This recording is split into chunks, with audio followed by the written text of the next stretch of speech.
Hello everyone, it's DJ. Welcome to another episode of RC Retirement. This is part 2 of my conversation with First Sergeant Alex. You may know him as part-time First Sergeant. We had a great conversation. As I said last time, we actually recorded this almost 2 years ago, but life and the nature of things got in the way of editing.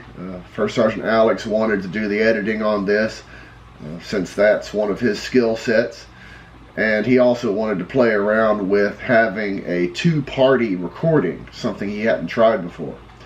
So he got to improve his skills there and produce a very fine product on this end. So he actually took our nearly 2-hour conversation and cut it down to, when you take both of these parts, about 45 minutes of clear, concise commentary. And I think it will be quite useful, quite entertaining, and informative for everyone here. So without further ado, let's carry on with part 2 of my conversation with First Sergeant Alex. Hey, what's going on, folks? My name is Alex. Thank you for checking out RC Retirement YouTube channel for my boy DJ. This video, we're going to get into the part 2 of our discussion on how to navigate medical retirement.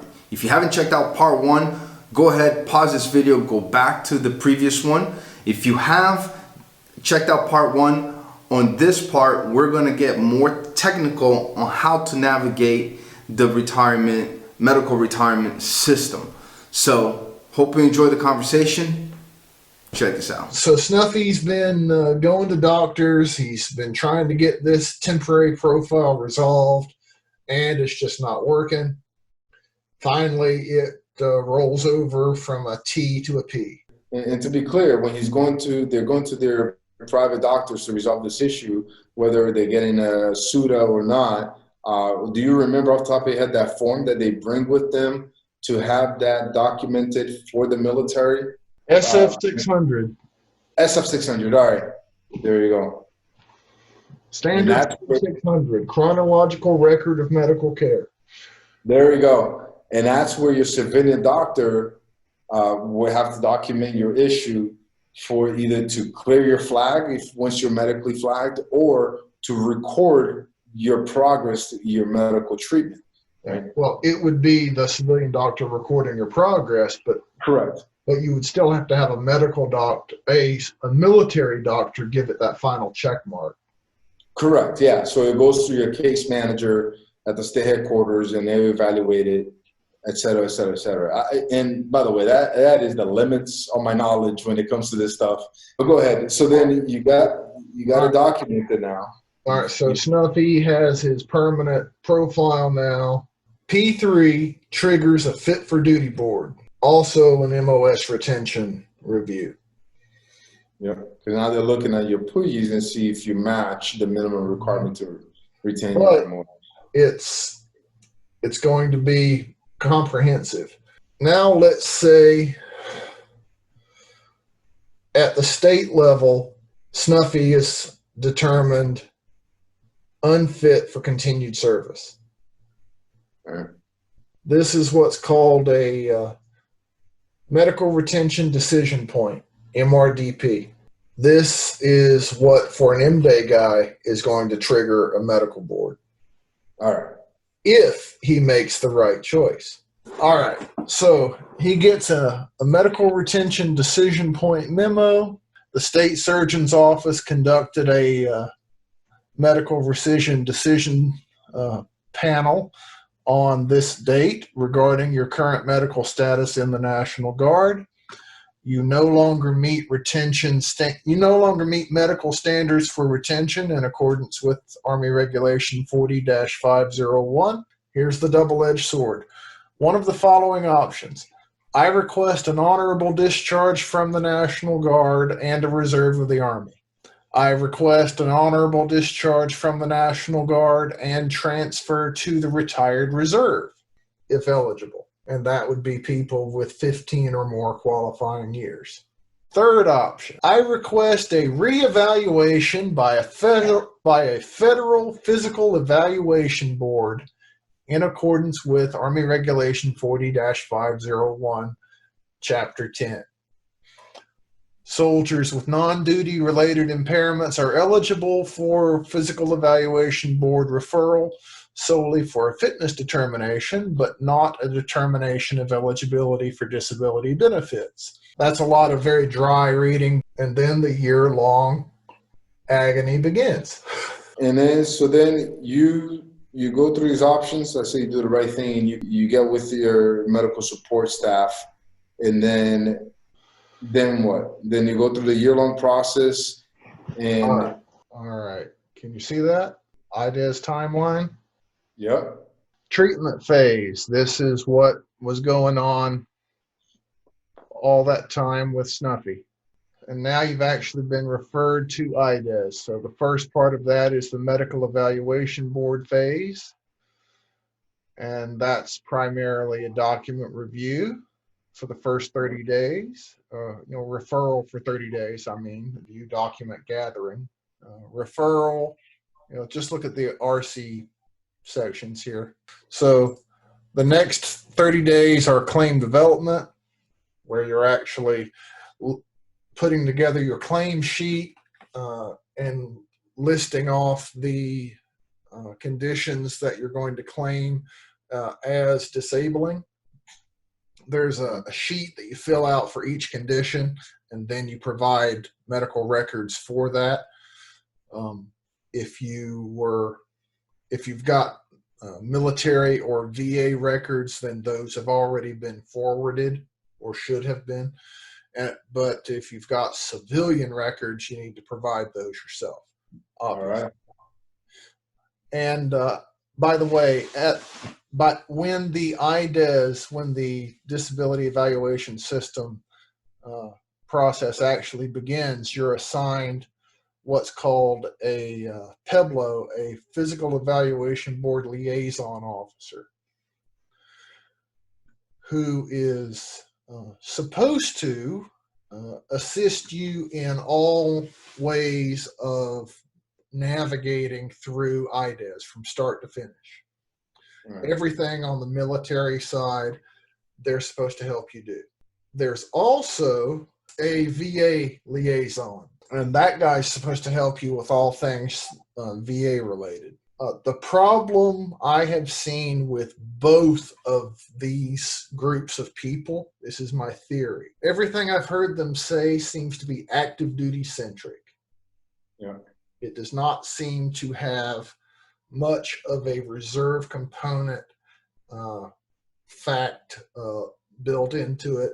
So what might be true for regular Army Joe Snuffy is not going to be true for National Guard Joe Snuffy. When I was talking to my VA guy, or he asked me, how many active years do you have? I said 14. He said, oh, well, you're not going to be eligible for any sort of retirement anyway. You'll just have VA compensation. And here I am, one, as a retirement services guy, thinking, wait a minute. And two, as a National Guardsman with 24 years total service, thinking, you didn't ask the right question. That's the kind of stuff I see with both sides of these liaison officers. I think they're trained by the regular component, so that's what they know. All right, so back to this timeline real quick. Basically, from start to finish, for a reservist, the standard is 305 days. When you actually go through the medical evaluation stage right here, that is done by a VA doctor. As was explained to me when I was going through my exam, this is probably the only time in your life that you will ever have the VA actively trying to help you in getting disability claims identified and justified. I walked in with about 9 conditions for my evaluation, walked out with 12. After the VA doctor does the evaluation and the VA takes those full physical and looks at all the conditions. They'll assign disability ratings to all of the conditions. That then goes to a panel of Army doctors. That's what this is, the MEB stage. Med board. Yeah, the Medical Evaluation Board stage. This is the first time that Army doctors see your records. And that's after the VA's already given you a full-blown examination and assigned disability ratings to all your conditions. Your military disability rating, or is this your military and VA disability? All right. Let me back up. Right here, this is where the VA looks at you. Yeah. And then the VA takes that physical and assigns VA ratings to all of those conditions. All right. Those records then go to a panel of Army doctors. All right. Who look at those conditions that you've identified, and they will cherry pick the conditions that prevent you from doing your Army job.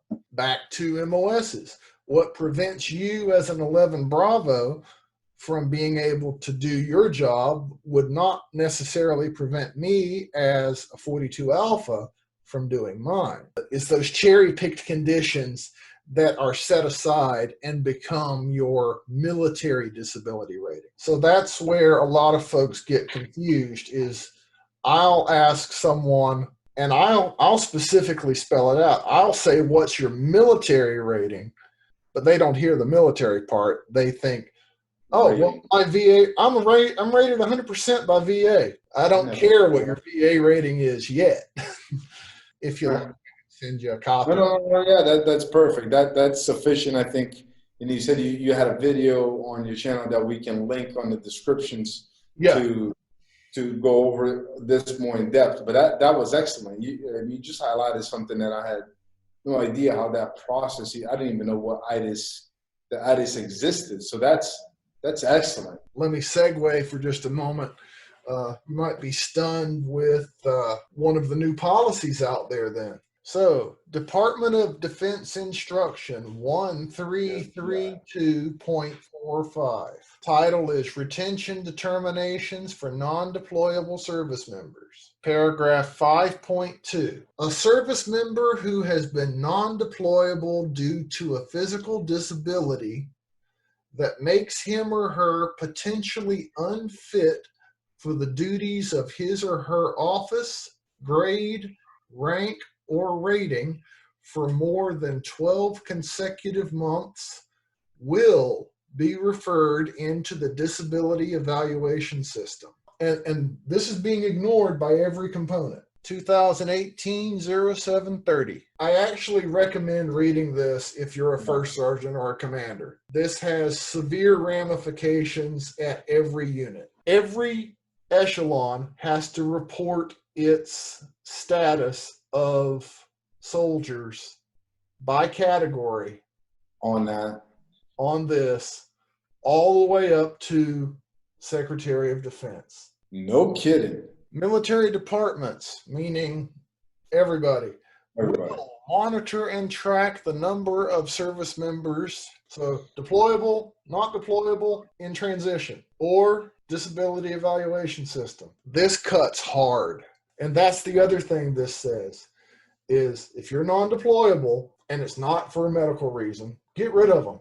Well, we were just talking about getting into the ITIS where you start going through the process. It becomes a wicked problem, especially in the Guard, right? Because like right now I'm attached or I'm working with an active duty unit on active duty orders.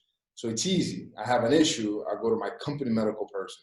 Can't resolve it, you'll send me to my battalion medical person to resolve the issue. If not, the clinic is 5 minutes away. Right. I go to the clinic at any time and see my primary care, who's also aligned with my military records.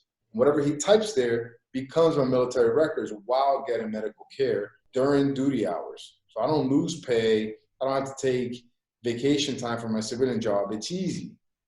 But how do you do that when your battalion medical person is 200 miles away from you because you are from the Texas National Guard, right, or the California National Guard, and you're trying to deal with these issues, and you have to take vacation if you have any on your civilian job, or just lose pay because you don't have vacation benefits for one reason or another, to go see your medical person who does not necessarily have, work at the battalion staff full time.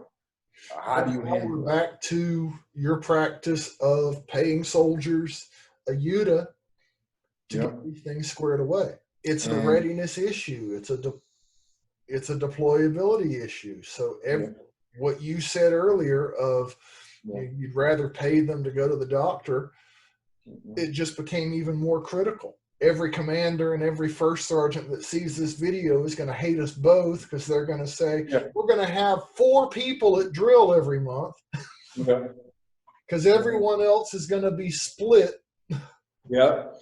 I think the R&P budget, the readiness maintenance period budget, needs to be expanded so that every soldier could have a certain number of periods per FY, specifically to get this kind of stuff squared away.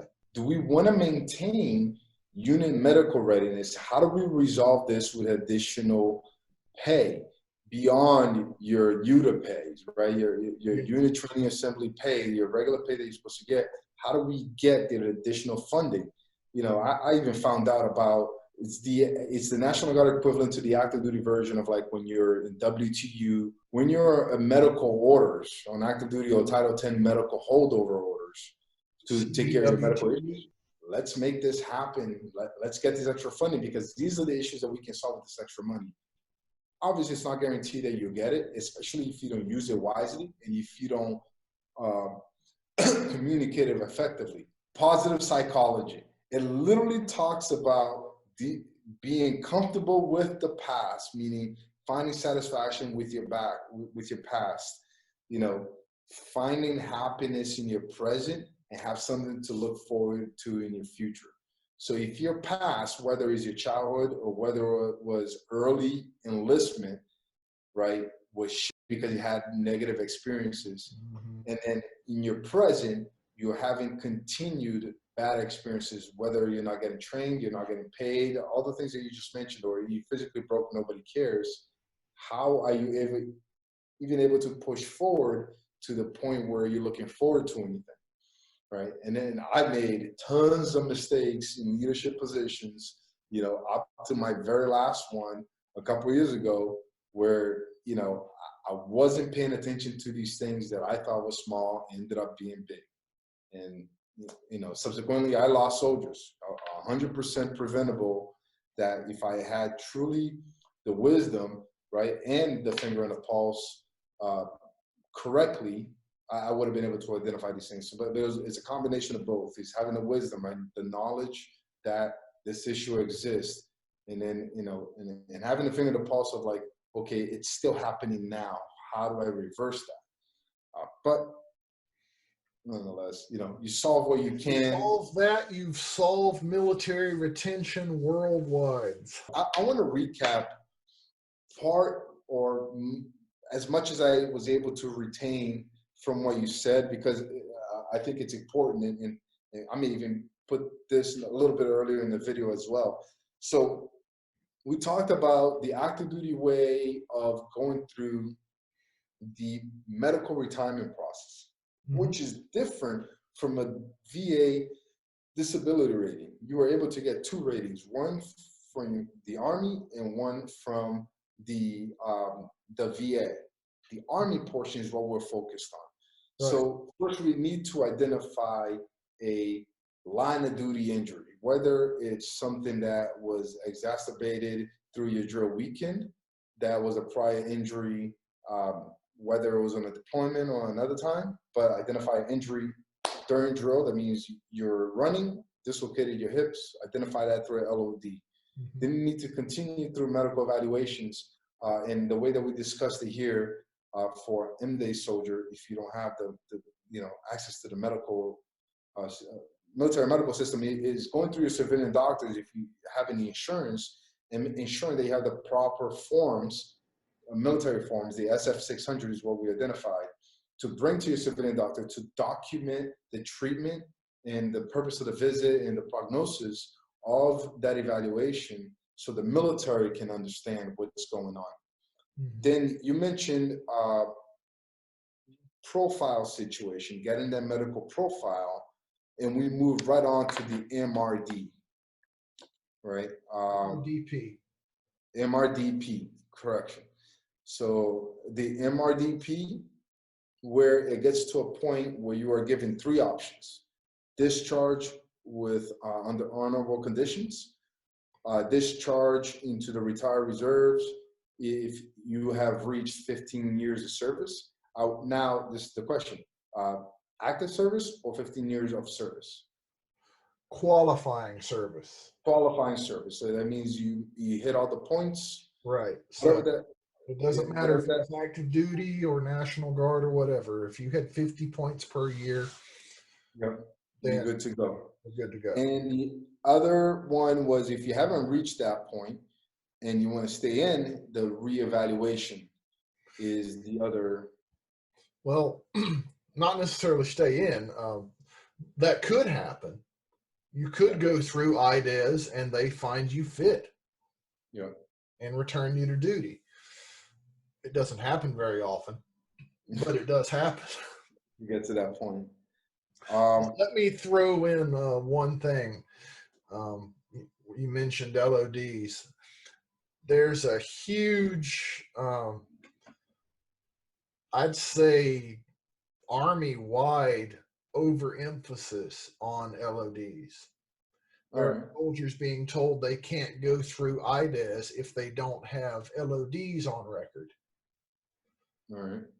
I didn't have LOD 1. No kidding. And I am medically retired. LODs help.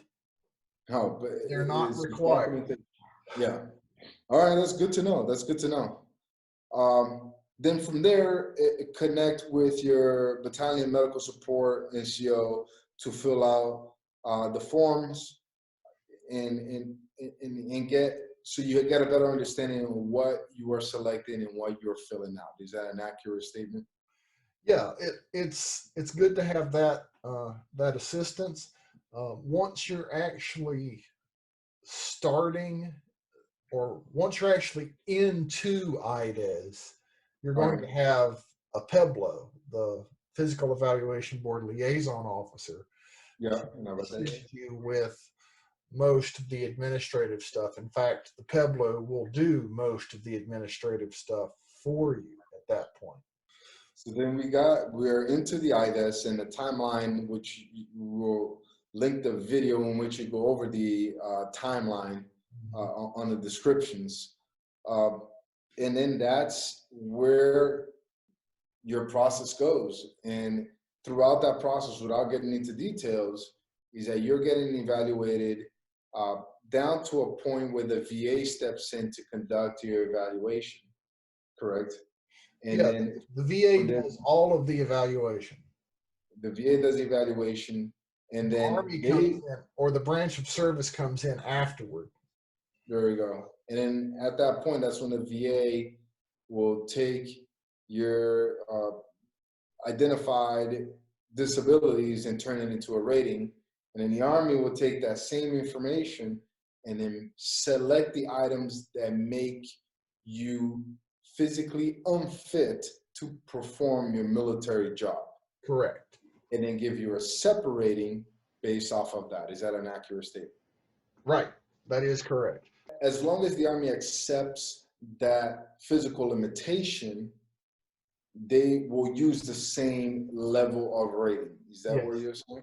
That's what I'm saying. So if they don't take your 20% for your, butt cheeks pain or something like that, then you don't get that 20%. But if they accept that butt cheeks as a service limitation, then they will take that 20% along with it. Correct.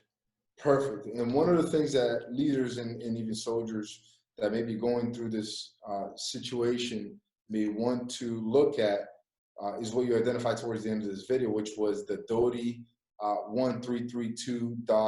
45, specifically the paragraph 5-2, which talks about the different categories that needs to be reported all the way up to the SecDef, which is the deployable, non-deployable, deployable with limitations, deployable with some limitations, or in transit status, which is something that in our situation will get routed to the state to the Army National Guard, to the Army National Guard, to the National Guard Bureau.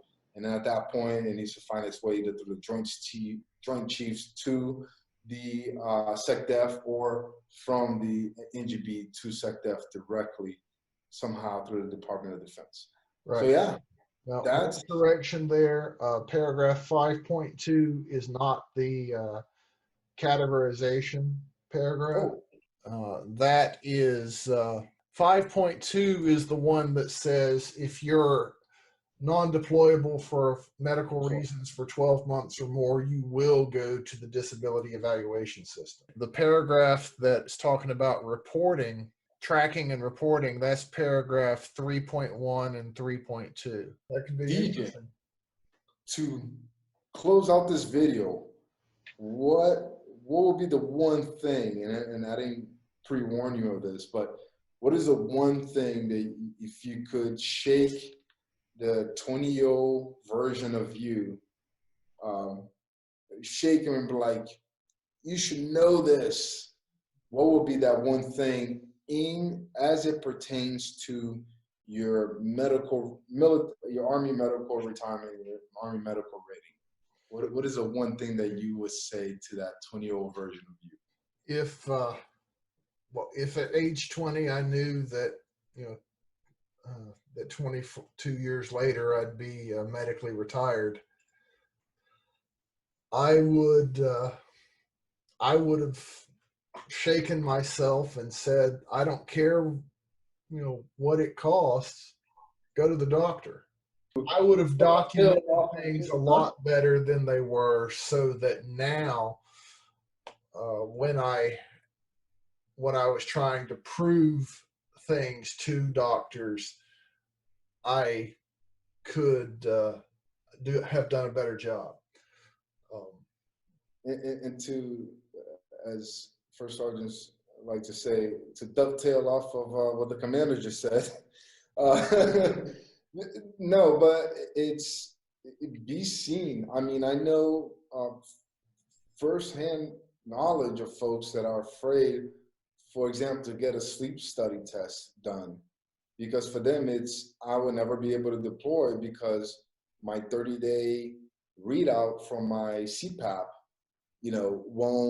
I won't have that, and then I'm gonna get pulled off of deployment, or I won't be able to go to a TAP producing or badge producing school because I got this limitation, or whatever the situation may be. That one just came up because I just had this discussion with somebody recently that was going through this, but it shouldn't preclude you from you going to your civilian doctor and getting your medical issues evaluated and treated and under control, so you don't die just because you don't want to have limitations like me. You don't have limitations in your military service, so you have the freedom to go and take advantage of opportunities as they come and not have to worry about justifying your medical limitations and your ability to perform that task. But DJ, thank you very much for your time, man, and thank you for providing the audience and also providing the knowledge and the time to go through these things that, as you saw my ignorance, I've never gone through, and hopefully I never have to go through, but the soldiers that are experiencing this and may not know how to go about, maybe this will at least spark some curiosity to research this more and seek your services. Can you tell me a little bit about your services before we sign off? All right. Well, as I said, I am a fully trained retirement service officer from the Army National Guard, and I made sure before I retired that all of my certifications were current. So now I provide the same services that I did when I was in uniform to service members The only difference is, since I'm not a government employee, I do it for a fee. Yeah. Yeah. In fact, you could say I provide more services than I did before in some ways, because I was not doing as many appeals to the Board of Corrections for military records. And I did several, but not as many as I'm doing now. And certainly the YouTube experience has given me more of a well, I had a good training perspective anyway, but this has enhanced it. And and that's something that's why I'm glad that we were able to collaborate today, because this will be valuable for both of our audiences. Yeah, absolutely. But as far as the services I provide, just to list a few of them, I assist with retired pay applications, with survivor benefits, with appeals to boards of corrections. Most of those appeals are for people who should have been medically retired and were not. Right. And I do a lot of retired pay and benefit calculation estimates. Yeah, I mean, and the folks that are watching this on the channel obviously know, where to find more information about you and your services. And I've gone through your channel and watched many of your videos. But for those that are watching on your channel who may not know who I am, my name is Alex, and I'm sure DJ will hook me up with a link in his video, so you know where to find me. I know nothing about medical retirement. But I'm here because, just like most of the topics on my videos, I'm curious about something I want to learn. And instead of reading a bunch of manuals, I decided to engage with DJ. But then he gave me homework.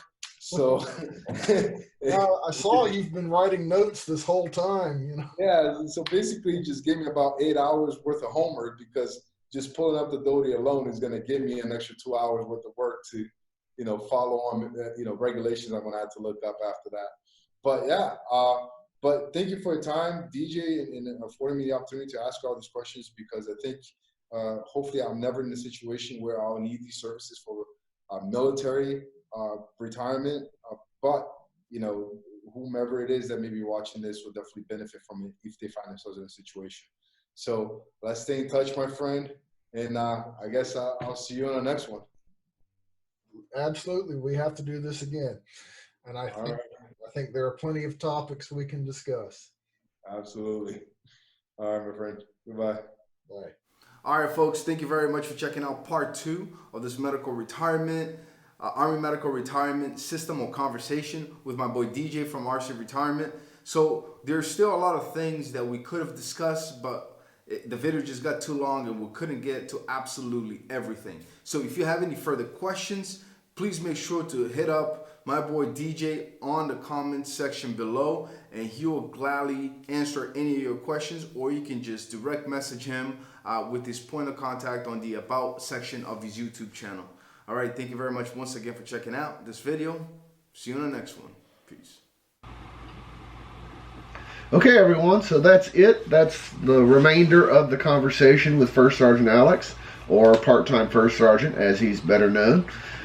I look forward to future collaborative videos with him, as we've both joked in the past, hopefully with a shorter window from start to finish. But if we can keep putting out wonderful material like this, wonderful content like this, then I believe, even if it is a month or two from start to finish, it will be quality content for everyone out there. So please leave your comments, suggestions, questions, either for myself or for First Sergeant, in the comments section below. We'd both like to hear what everyone has to think of this video and any ideas for future videos. Also, be sure to subscribe if you're listening or watching on my side. Subscribe to my channel, and if you're watching on his channel, of course, subscribe to his as well. We could both obviously use and enjoy and appreciate the membership to our channels. All right, everyone. Thank you, as always, for spending your time with me and for your continued devotion to this channel. I look forward to future videos with you and hope that you have a wonderful day. Until then, bye-bye.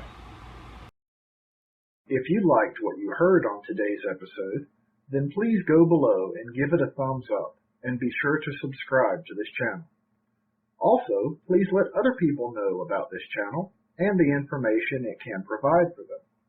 If you have questions or comments, then please have no qualms about posting them in the comments section below. Please remember the RC Retirement YouTube channel and the RC Retirement website are not recognized or endorsed by the Department of Defense, the Department of Veterans Affairs, or any other government agency. The information presented in these resources are for entertainment and informational purposes only. Also, the content of either of these resources should not be considered financial or legal advice. Please consult with your own legal counsel, accountant, or financial planner before making any decisions based on what you have learned here. As always, thank you for watching the RC Retirement YouTube channel.